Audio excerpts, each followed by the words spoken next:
Hello, and welcome back to Lost and Found, the podcast where we figure things out in real time together.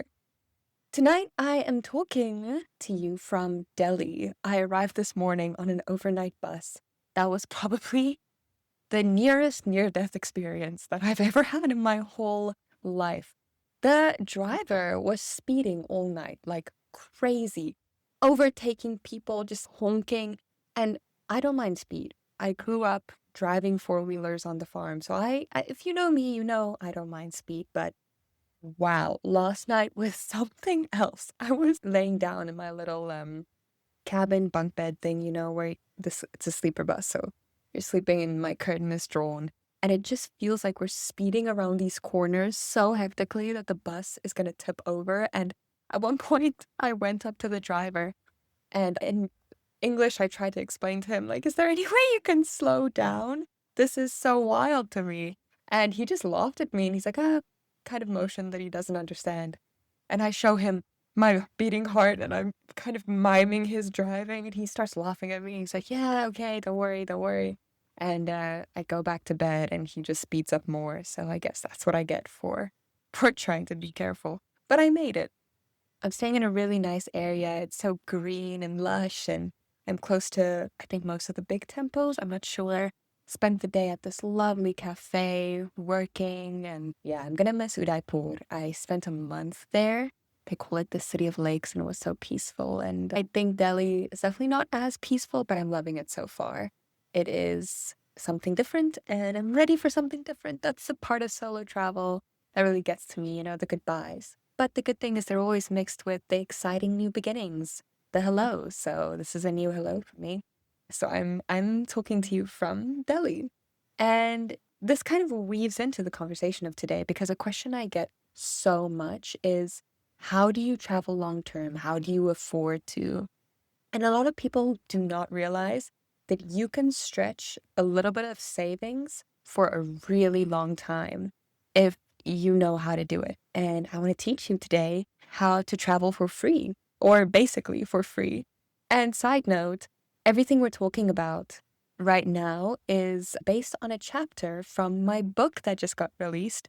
And the book is called Untethered, A Beginner's Guide to Solo Travel. I'll leave the link in the show notes. You can go buy it on Amazon Kindle and you can read it on the Kindle app on your computer or on your phone, or you can buy it as a downloadable PDF on my website. So I'll leave that in the show notes. But yeah, let's get into it. How do I travel? I've been traveling full time for 2 years now. So how does my budget make it? Well, first things first, I work online. So those of you who know me, you know that I work a full-time job for a marketing agency. I also freelance a little bit and I have my passion projects that make me a little bit of income here and there. So like the podcast, my book that I just published, I'm doing a group trip with Worldpackers in December to Bali. So stuff on the social media side is starting to actually make an income for me, which is great. But when I just started out, I also didn't even have my full-time job yet. So I was just freelancing and it definitely was impossible to travel for so long on just my freelancing budget. So what I did was volunteer. And if you don't know what volunteering is, oh, you are missing out. Let me tell you about this. So you can do a work exchange or a Workaway or a volunteer program with different sites. And then basically what you do is you work a few hours a day in exchange for free accommodation. And a lot of the places will actually give you free food as well, which is amazing. And you can do these volunteer experiences anywhere in the world. A bunch of different stuff too. Like I haven't done too many volunteer experiences because I started doing it and then I got my job and it just made more sense for me personally to then pay for accommodation because I didn't always have the time to then volunteer. But I had friends, they would go home, work like 3 months a barista job, and then just travel the rest of the year and volunteer and live off of those savings. And they've done things like be goat farmers in New Zealand and save turtles in Costa Rica and babysit in Europe and all these things, and then they get free accommodation. In that way, you get to save a lot of money and basically travel for free. Obviously, if you want extras outside of the accommodation or if you have to pay flights and stuff like that, that costs money. But most of the time, the thing that costs the most if you're traveling is accommodation. So if you're volunteering, not only do you get to meet a ton of really cool people and you get to feel like a little local for a while, you plan routes for a little bit. That's really amazing. So you get to experience the place in a different way. You very often learn this interesting new skill set that you wouldn't have gotten any other way. You learn people skills. You learn how to mingle. You learn how to get your hands dirty, not be afraid of work, you know? I think it's an amazing opportunity that every traveler has to try. So let's get into this chapter specifically, because I really went into detail in the book about how to travel for free. Okay, so first of all, let's start at the beginning. The truth is, you do not need a trust fund to travel. You need curiosity. You need, like I said, the willingness to get your hands dirty a little bit, the ability to show up with heart and help in places where people still believe in community over capitalism, because that's really at the core of what a work exchange or a volunteer program is. This idea of building community, not to get paid, but time in exchange for a place to sleep, in exchange for friendships and new skills. It's a beautiful way to think about work. So most of the time when people tell me, oh, I'd love to travel, but I just can't afford it, I think like, yeah, okay, but you know, what they really mean is, I'm scared. I'm scared of the unknown, scared of not having a plan, of what people would think, of maybe failing, of being uncomfortable. And that's valid. But honestly, the excuse of, I can't afford it, is often the easiest excuse to hide behind. Because it sounds practical, right? It sounds respectable. You can't really question it. And yes, sometimes it's fully valid because you still have to buy a flight ticket. I totally get that. But really, more often than not, that excuse is just fear. Because if you have Wi-Fi, if you have a phone, if you have a few hours to spare, and the willingness to figure things out as you go, you can do this. Maybe not perfectly, not without hiccups, but honestly, the messy parts, that's where the magic lives. So what I want to talk about today about traveling for free, it's not fantasy. It's a foot in the door. I want to give you the tools, show you where to go look, and the rest is up to you. Okay, so the first way that you can travel for free is a work exchange. So if you didn't know this, there are places all over the world that will trade you a bed and sometimes even 3 meals a day, sometimes extra stuff too, like borrowing their bikes for free, doing laundry for free, whatever the, let's say, quote unquote, contract is with that place, you know, in exchange for a few hours of your time. So sometimes that's sweeping sand off of a bar floor, or it could be teaching yoga in the jungle, or painting murals. You could fold hostel laundry or help with their social media. Realistically, sometimes it's all of these things combined in very interesting ways. And there's really something beautiful about that, because for a little while you're a part of somebody else's dream. You're learning to wake up and sweep leaves while howler monkeys are screaming overhead. Or you're laughing over broken English with the hostel owner as you dry laundry in 40 degrees Celsius heat. Or you're eating family dinners barefoot with people you met like 3 days ago who already feel like long-lost family. That's the beautiful part of volunteering, is the community you form. And I will never forget my first volunteer experience. It was in a hostel in Kuala Lumpur's Chinatown, in this prehistoric building with 5 flights of cartoonishly steep stairs that you had to walk up to get to the actual hostel where I worked reception. And they had this 91-year-old resident, long-term resident, who basically, for all intents and purposes, ran the place. And he hated everyone. He was super healthy for some reason. He was always like chopping raw tofu and broccoli in the stained walled kitchen. And this kitchen really featured nothing more than a microwave and a rusted sink, if that. And this little old man was always accusing innocent backpackers of stealing his towel. I remember this vividly. And for reasons that I still don't understand, we spent long nights during my overnight reception shifts playing chess in silence, side by side, and he started offering me his uncooked broccoli florets like they were fine wine. And every evening at sunset, he would stand shirtless in front of the common room windows, and he would just start hitting his chest and chanting in Mandarin. And everybody just somehow knew to ignore him. But it was the strangest sight for me. And I remember sitting at the reception just looking at this old man who's chanting and hitting his chest and walking around the hostel. And thinking to myself, what a beautiful experience of work that I never would have had if I just went the usual way and finished my degree and stepped into a job. I love that I did that. I love that I got work experience that was so far outside of what I studied that it really, I think, fleshed me out as a person and gave me some grit. So I would always, always recommend people to go volunteer, especially if you're straight out of high school or out of university and you want to do a little bit of a gap year before falling into track of what you actually want to do. Back to this little old man. It was so bizarre to me at first, but I was there for, I think, a month and a half. And as time went on, it became really comforting. It was this strange little ritual that reminded me that even in the chaos of newness, of a completely foreign country, that rhythm and meaning find their way back to you. And to make things more interesting, this whole situation happened right after I graduated with the honors degree in English literature and philosophy. And my parents were so proud. They thought I was heading straight into this respectable master's program. But instead, I sprung it on them that I was working the reception desk at this dingy hostel in Malaysia, being paid nothing. I mean, sometimes they gave us instant noodles and a floor fan, let's not forget. It was definitely not the academic trajectory that my parents imagined for me.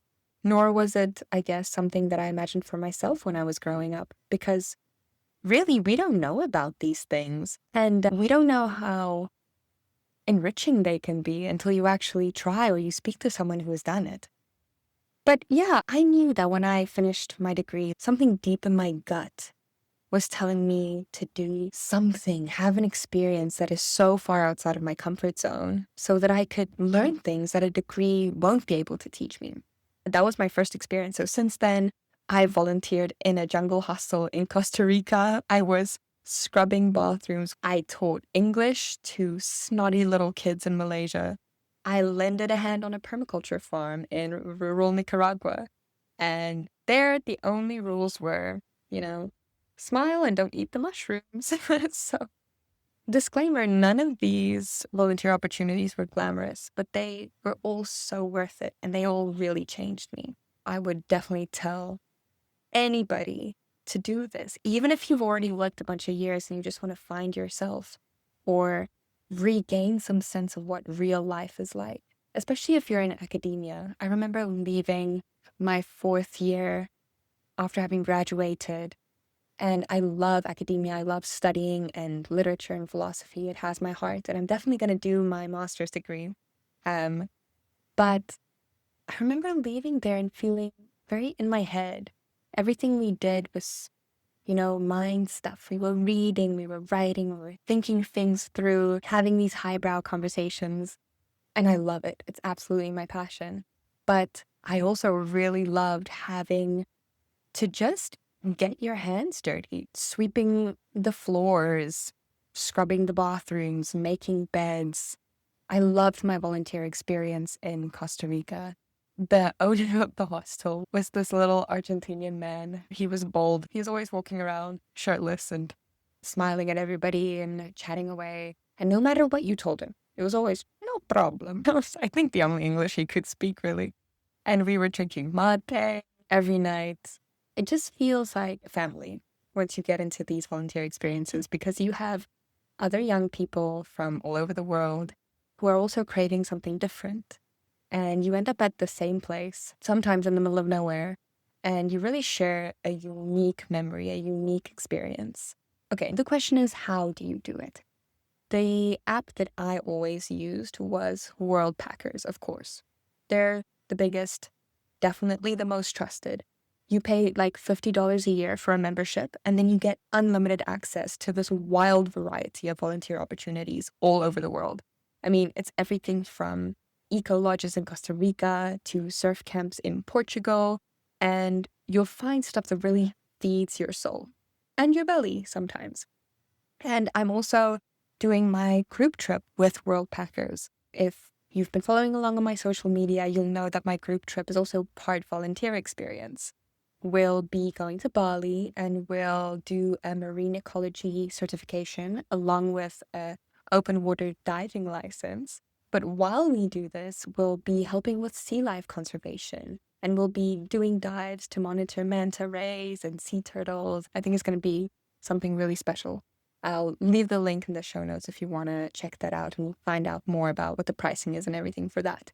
But anyway, if the dates don't work out or you just want to use Worldpackers in general to look at the volunteer opportunities out there, I'll link them too. And you can get $10 off your $50 membership if you use the code Carmen.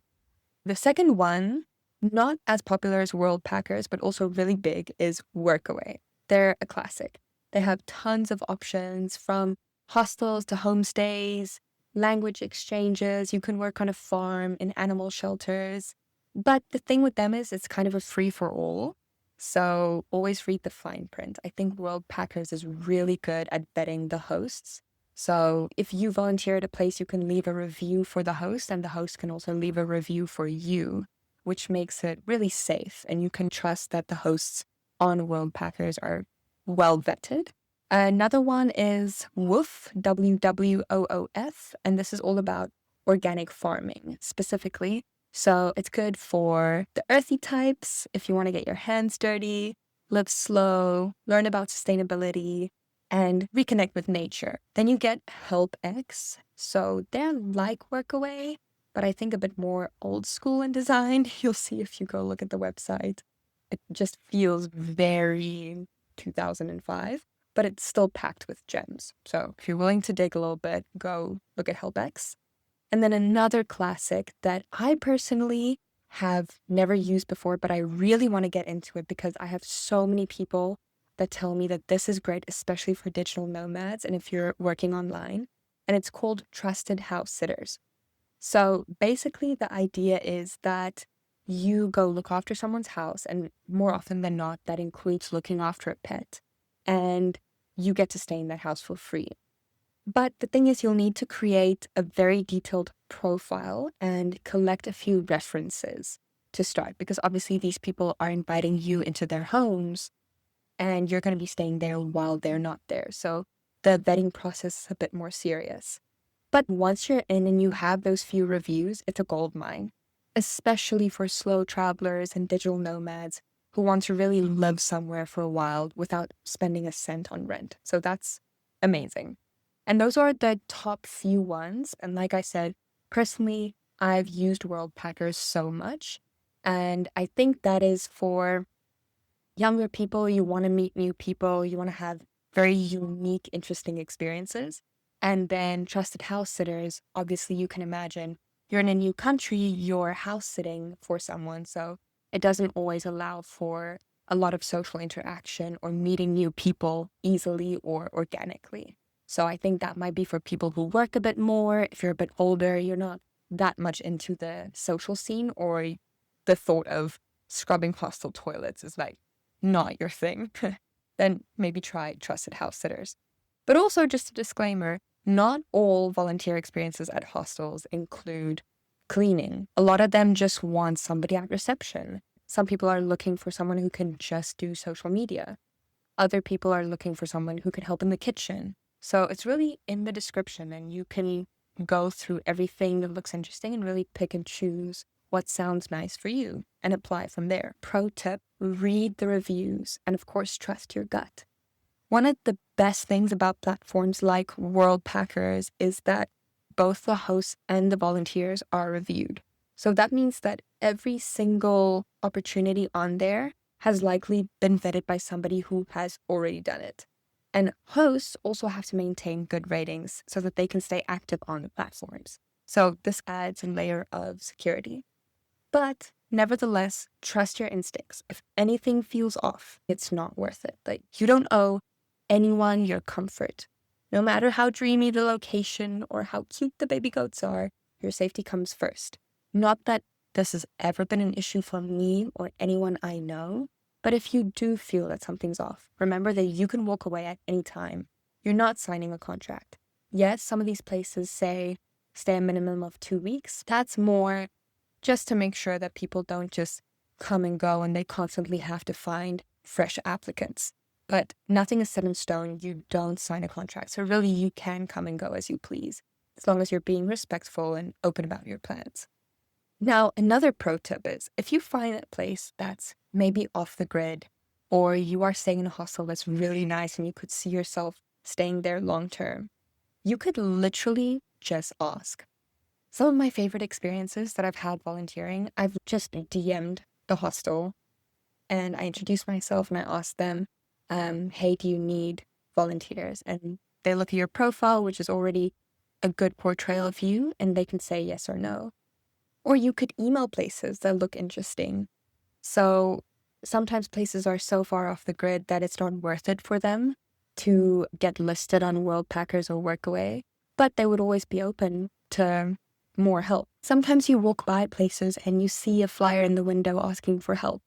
Or you visit a cafe or a bar and you can ask, do you need a hand? Do you have a bed where I can sleep for a couple of days? Write a short message, introduce yourself.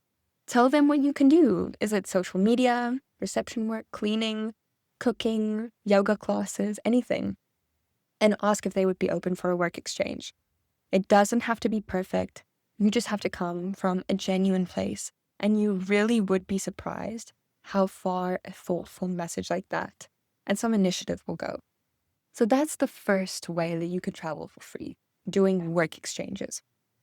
A second one, which is a little crazier, is couch surfing. Now, this is like a window into someone's life. And I had never heard of this until I actually started traveling. Couch surfing is beautiful, but it's also kind of weird and it's really real. When you hit the jackpot, it's amazing because people open their homes to travelers simply because they want to. There's no money exchanged, just stories and shared meals, conversations, about hometowns and heartbreaks and all the good stuff. So you create an account and you basically message or apply on the website or on the app. And the people who open up their homes, they vet you and they can decide do they want to invite you. And so you really just stay in this random stranger's apartment, sometimes in a guest room, most of the times on a couch. And you get to live for free, but it's very social because obviously you're now living in the stranger's home and they're not asking you for money. So if they are open to that, most of the times they want to learn about different cultures, meet new people, and sometimes even practice their English. Be aware and be open for that. It's not always great. I've done it twice, and both times that I've done it, I had really good experiences. But I also had friends who didn't have great experiences. But I think something like this is open to the luck of the draw. But obviously, if you know how to vet someone, if you catch the vibe early on, you can kind of see how the experience is going to go. So look on couchsurfing.com, bewelcome.org, or Trust Roots. And safety tip, especially for women, filter by reviews. Always, always read the reviews and share your location with a friend. Don't be afraid to say no or leave or change your plans. You're allowed to trust your intuition, even when someone is technically nice. You can come and go as you please. You don't owe anybody anything. Remember that. Next one, trade your talents, okay? You're more useful than you think. So you don't have to be a bartender or fluent in 5 languages. Maybe you can take decent photos, or you can write a killer Instagram caption, or you know how to make a halfway decent website. Offer that to people. I once got a full week stay for free in exchange for helping a hostel organize their events calendar and editing some blog posts. Another time I took some photos for a beachside cafe and they gave me coffee for free for a couple of days. So you're not always going to get a ton of value for what you give. Sometimes it's just a coffee, sometimes it's a free drink, but it's those little things that really add up if you want to long-term travel. It's all about being honest about what you can offer and then showing up with a good attitude. That's all it takes. So some ideas for skills that you can trade: photography for hostels or Airbnbs or cafes. You can offer English conversation lessons or practicing with local people. You can offer yoga classes, dance classes, art workshops. You can offer blog post writing, content creation, reels making, social media management for a little bit, or like digital skills, basic website making or Canva design, things like this. Get creative. You'd really be surprised what other people see as valuable. And the last one is scholarships, grants, or internet hustles. There are grants for artists, writers, students, and people who want to study abroad or volunteer abroad. There are actual sites that will just give you money to go do that. Or think of artist residencies. You apply, you maybe send some of your art or your writing, and places like this host artists for up to a month, sometimes more, sometimes just a few weeks. And all they want of you is just to live in that space and create art. And they give you accommodation and meals for free, and you get to mingle with other artists. It's incredible. I think that is top tier free traveling. Obviously, the application process is a little bit more difficult, but it's so worth it if you get it. You can go look at goabroad.com. That's like for fellowships or scholarships. TEFL for teaching English. I personally have a TEFL certification that I used to teach English in Thailand and Malaysia and in South Africa when I was back home. And you can also look at freelance platforms like Upwork, Fiverr, or Contra, or even reach out to people over Instagram. If you have Wi-Fi and a laptop, you can probably fund a bus ride across a border with at least one client. That's where you start. That's freedom, and you build from there. And I know this sounds romantic, but I do have to say that sometimes traveling for free is messy. It takes a lot of work. The kind that's not always sexy. Like I said, sometimes you have to scrub bathroom floors in flip-flops, or you're cooking rice for 15 strangers with very specific dietary restrictions. So it's not always fun, but I think it's so worth it. Because here's the trade. You gain skills that you maybe never would have gotten, very unique life skills. You build community, and you collect stories so good that sometimes they don't even sound real when you tell them later. You realize you don't need all the stuff you were told to chase. Really, all you need is a backpack, a half-decent pitch, a few hours a day of honest work, and the courage to say yes when the universe opens a door. You can do this. You can travel for free. It's not crazy. It's not a myth. The opportunities are everywhere if you just know how to look. I want to leave you with a little journal prompt, some reflection, or some kind of an action step to actually move closer to this possibility of traveling for free. Firstly, make a list of 3 skills that you could offer right now. They don't have to be big. 3 skills. Secondly, draft a short about me paragraph to use for work exchange applications or Couchsurfing applications. And then look up one volunteer opportunity or trade for stay listing in a country that you've always wanted to go to. And lastly, write a journal entry entitled, "What could I learn from living like this for a year?" Please remember, you don't need to wait until you're rich to travel. You don't need to wait until you're older. The path is already there for you. Hundreds and thousands of travelers have walked this path before you, have done the volunteer work, have learned the skills, and walked away with the craziest stories. The path is there. It's wildly beautiful and full of unforgettable, imperfect people. So go, pack light, pitch yourself, be helpful, say thank you and mean it, and just be open to all the crazy experiences that the universe has to offer, because it's there for you to explore. Okay, if you want more practical tips like this, go get my book, Untethered, A Beginner's Guide to Solo Travel. I have so many more tips in there, like budgeting, how to stay safe, how to convince your parents that it's okay for you to go, stuff on dating abroad and hookup culture. I tell some of my own slightly unhinged stories. So go look at my book. And if you've clicked on this episode and you listened to it all the way through, know that you already have it. That zing, that little bit of spice that you need to be able to pack up and book a one-way ticket and go get your hands dirty and travel for free and do this long term. You have that curiosity in you. Follow it. You'll never ever regret it.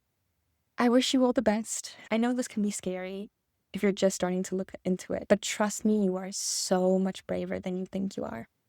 I'm here. I'm rooting for you. Send me a DM. Leave me a review if you want to know more.